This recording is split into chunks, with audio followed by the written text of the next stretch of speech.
6 December কাবা শরীফের একজন ইমামকে ঠিক করেছি, নিয়ে এসে এখানে বাবরি মসজিদের শিলান্যাসটা করে দিই।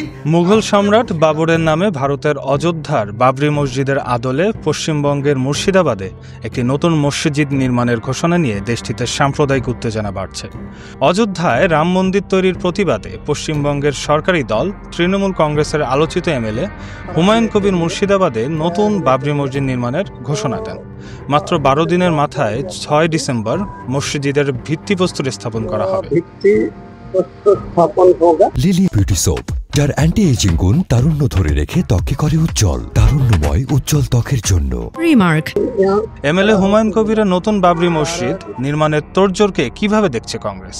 পশ্চিমবঙ্গ রাজ্য কংগ্রেসের সাবেক সভাপতি ও সাবেক সংসদ সদস্য অধীর রঞ্জন চৌধুরীর মুখেই শুনুন সেই কথা। করতে পারে মন্দির মসজিদ, আমার কি যায় আসে? তা তো করবে, যারা বাবরি করবে তাদের কিছু উদ্দেশ্য থাকতে পারে। হঠাৎ করে এখন সব মনে পড়ছে মসজিদ করার কথা, মন্দির করার কথা। দিদি ওদিকে দীঘায় করলেন, এবার দার্জিলিংয়ে গিয়ে মহাকাল করছেন হিন্দু ভোটকে ম্যানেজ করার জন্য। কেউ মুসলমানদেরকে ম্যানেজ করার জন্য বাবরি মসজিদের কথা বলতেই পারে। আমরা চাই না যে মন্দির নিয়ে মসজিদ নিয়ে এ বাংলা মানুষের মধ্যে বিভাজন হোক। একটা আমাদের দাবি, যে যাই করুন বিভাজন করেন না। আমরা হিন্দু মুসলমান মিলেমিশে থাকতে চাই, একটাই দাবি।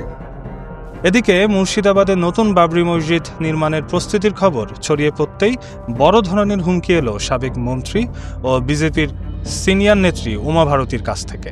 এক্সে তিনি লিখেছেন, 1992 সালের 6 ডিসেম্বর ভারতের অযোধ্যায় বাবরি মসজিদ যেভাবে ধ্বংস করা হয়েছিল, এবারও ঠিক সেরকমই পরিণতি হবে।